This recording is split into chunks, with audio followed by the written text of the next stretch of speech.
अभिवादन है इस सीधे प्रसारण में। और मेरे साथ जम्मू कश्मीर की धरती का स्वर्ग में जन्मे और पिछले 45 सालों से पत्रकारिता कर रहे आईएनएस के ब्यूरो चीफ जम्मू कश्मीर के कयूम शेख हमारे साथ हैं। सर, आपका बहुत बहुत स्वागत।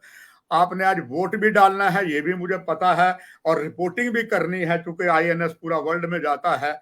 आपको खुशामदीद करते हुए जानना चाहूंगा, जो 25,78,000 आज वोटर हैं, 239 उम्मीदवार हैं, 26 विधानसभा की सीट है, और सर इसमें 1,20,612 ऐसे वोटर हैं जो फर्स्ट टाइम में वोट कर रहे हैं और उनकी उम्र 18 से 29 साल है। ये जो सेकंड फेस है शेख कयूम साहब, ये दिग्गज जितने हैं, चाहे वो नेशनल कॉन्फ्रेंस है, दूसरी कांग्रेस है, भारतीय जनता पार्टी, उनका भविष्य तय करने जा रहे हैं। साथ ही साथ रजौरी पुंछ जो सीमा के साथ लगता है, उसमें क्या वो भी लोकतंत्र मजबूत होगा। साथ ही साथ इंजीनियर रशीद ने यह कह दिया है कि प्रबंधित जमाते इस्लामी के नेताओं के समझौते की एक ही शर्त है कि बंदूक की संस्कृति छोड़ दें। आपके सर अनुभव असीम हमारे सभी दर्शकों के लिए। देखिए, ये जो यहाँ पे असेंबली का इलेक्शन हो रहा है, ये बराबर 10 साल के बाद हो रहा है, और इस हिस्टोरिकल बैकग्राउंड में हो रहा है कि ना अब 370 है, ना स्टेटहुड है, और ना कोई स्पेशल स्टेटस है जिसकी हम दुहाई दे के कभी ऑटोनॉमी, कभी सेल्फ रूल, कभी कुछ बोल के इलेक्शन में जाते थे। अब यहाँ पे बहुत सी पार्टियां जो कहते हैं हम 370 को वापस लाएंगे, वो अजीब गरीब बातें करते हैं। 370 को वापस ला सकता है सिर्फ पार्लियामेंट ऑफ इंडिया, और पार्लियामेंट में आपको कोई 350 नुमाइंदे चाहिए जो 370 को वापस लाएंगे। अब कुछ ये भी कह रहे हैं सुप्रीम कोर्ट के रूट से जाएंगे। सुप्रीम कोर्ट ने इसको अपहोल्ड किया है, एब्रोगेशन को। कॉन्स्टिट्यूशनल बेंच एक इशू पे सिर्फ एक दफा बन सकता है। जो उमरुल्लाह साहब ने कहा है कि 5 जजों के बेंच ने इसको एब्रोगेट किया है और हम 7 जजों के बेंच से इसको बहाल कराएंगे, वो एक बचगाना बात है। कॉन्स्टिट्यूशनल बेंच सुप्रीम कोर्ट में एक इशू पे सिर्फ एक बार बनता है। ऐसा नहीं है कि 5 जजों ने इसको एब्रोगेट किया, 7 से हम इसको फिर रेस्टोर कराएंगे, फिर 9 इसको फिर एब्रोगेट करेंगे, फिर 12 से हम इसको फिर रेस्टोर करेंगे। ये बिल्कुल बचगाना बात है, और आज का वोटर पढ़ा लिखा है। ये सवाल मुझसे अब 10वीं 12वीं के बच्चे करते हैं कि अंकल कैसे हो सकता है, ये क्या कह रहा है। मैंने कहा भाई, वोट समेटने के लिए कोई कुछ भी कह रहा है। अभी हमको हर एक यहाँ पे नुमाइंदा कह रहा है धरती पे स्वर्ग ले आऊंगा। अगर धरती को धरती ही अच्छी तरह रहने देते तो वो बहुत था वोटर के लिए, मगर वोटर इस बार निकला है बिल्कुल जिसको कहते हैं विद वेंजेंस। बहुत ही उत्साह से, बहुत ही उम्मीद से निकला है। और एक बात बिल्कुल क्लियर है कि जो ओल्डर एंड मिडिल जनरेशन है वो स्टेटहुड के लिए, 370 के लिए, पिछली बातों के लिए वोट दे रहा है। मगर जो यूथ है जिनका नंबर अभी आपने गिनवाया, उनके पास ये कोई कंसिडरेशन नहीं है। उनको नौकरी चाहिए, उनको डेवलपमेंट चाहिए, उनको एजुकेशन चाहिए, उनको हेल्थ केयर चाहिए, और उन्हीं का पलड़ा भारी रहेगा इस वोटिंग में। तो जो सब्ज बाग दिखाएगा वो सब्जी भी नहीं खा सकेगा, और जो हकीकत की बात करेगा वो चुन के आएगा।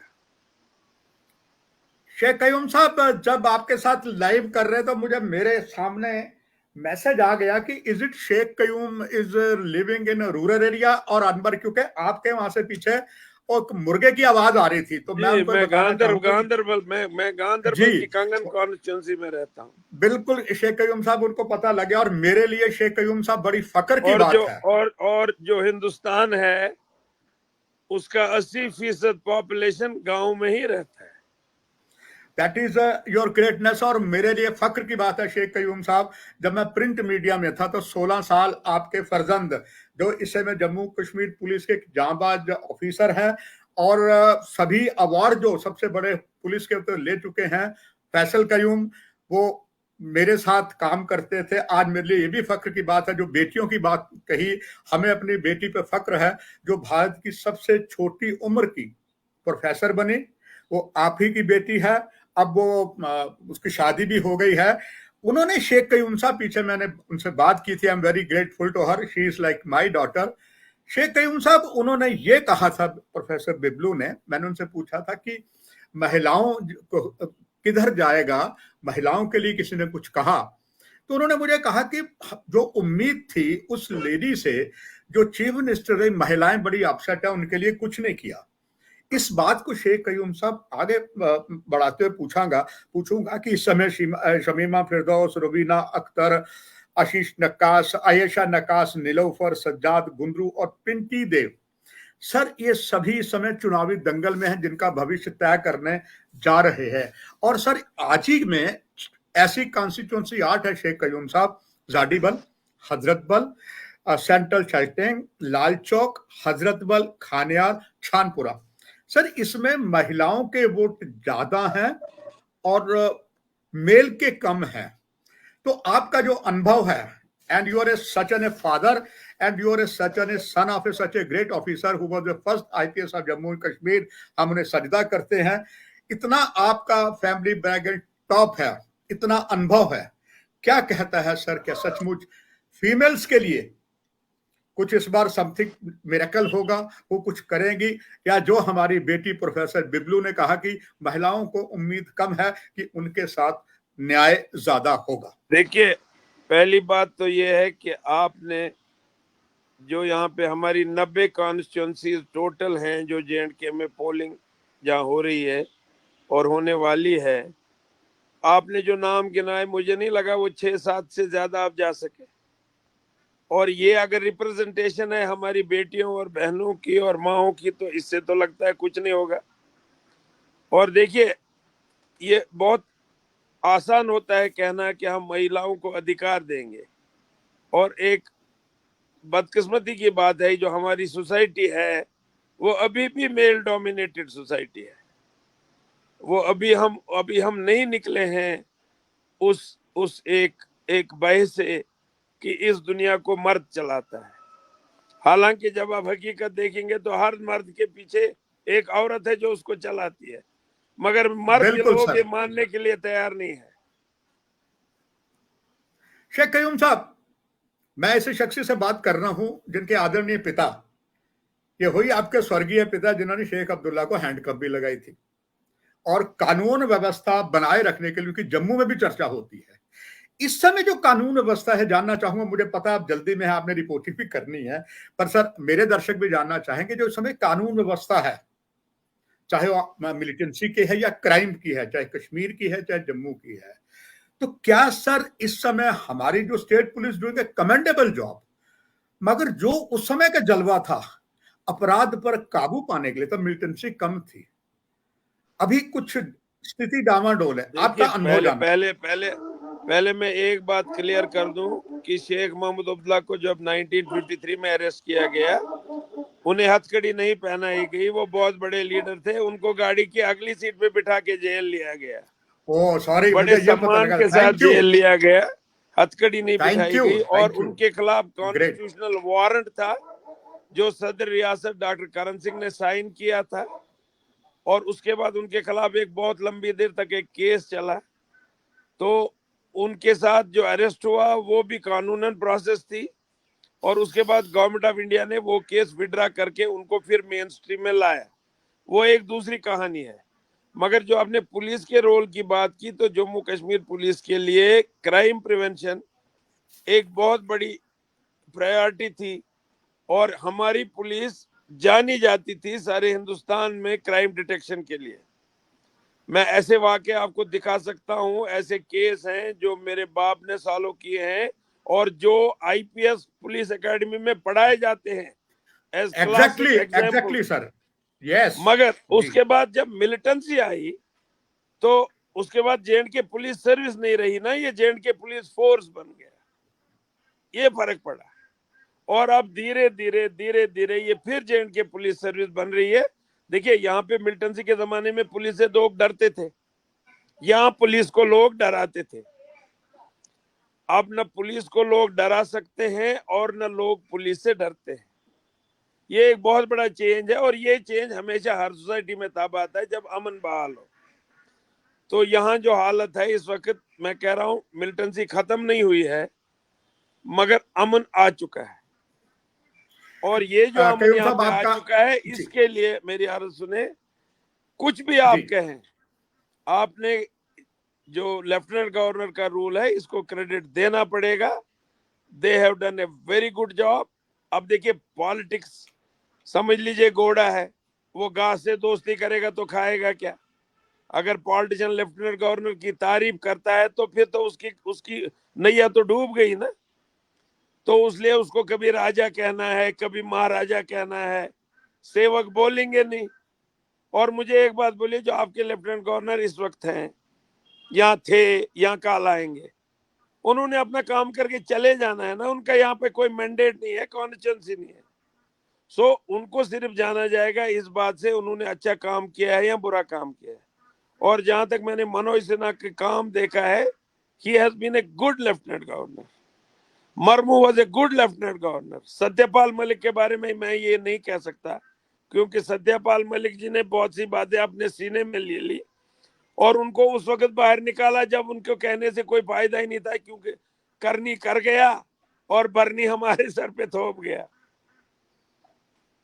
शेख साहब मुझे पता है क्यों भैया टाइम आपके बाद बहुत कम है। आखिर में एक सिर्फ जानना चाहूंगा सर, जो आपने बड़ी अच्छी बात कही, इसमें जो इंजीनियर रशीद का रोल है, आज का लेटेस्ट उसका बयान आया है कि वो कहता है प्रतिबंधित जमाते इस्लामी के नेताओं से समझौते का एक ही शर्त है, बंदूक की संस्कृति को साथ नहीं देना होगा, और मैं किसी का एजेंट नहीं, आपसे ज्यादा सहाफत में तजर्बा, मैं देखिए वादी जो कश्मीर नहीं, जमात इंडिया में नहीं इस्लाम मानता जी जी जो जमात इस्लामी ने इलेक्शन में अपने एक्स मेंबर्स को उठाया, ये क्लियर इंडिकेशन है कि बंदूक से उनका मन उठ चुका है, उससे कुछ नहीं मिला। और इसके बावजूद मैं कहता हूं, अगर उन्होंने बंदूक को स्पॉन्सर भी किया, उसमें लोग भी मरे, उनके लोग भी मरे, और उनका हक है एक, अगर वो वापस आना चाहते हैं। देखिए सुबह का बुला शाम को घर आए तो उसको बुला नहीं कहा जाता। Let them fight the election, what is the problem. अगर वो जमहूरियत में अपना यकीन कायम करना चाहते हैं तो जमहूरियत अपना दरवाजा किसी के लिए बंद नहीं कर सकती। So their participation is welcome. Engineer Rashid ने जो कहा है कि मुझे पता नहीं उनके समझौते की शर्तें क्या हैं, मगर ये सीधी बात है, जब वो इलेक्शन में उतरे तो बंदूक को भूल के उतरे। और अब ये देखिए, ये एक ट्रेडिशनल कंसेप्ट होता है कि या मैं बनूंगा या कोई नहीं बनेगा। आपको क्या विपदा है इससे कि जमात इस्लामी इलेक्शन लड़ने दे, जीतने दे, आके उनको जीतने आके वो नुमाइंदे बने। और अगर वो चुने जाते हैं उसका मतलब है कि उनको लोगों ने चुना।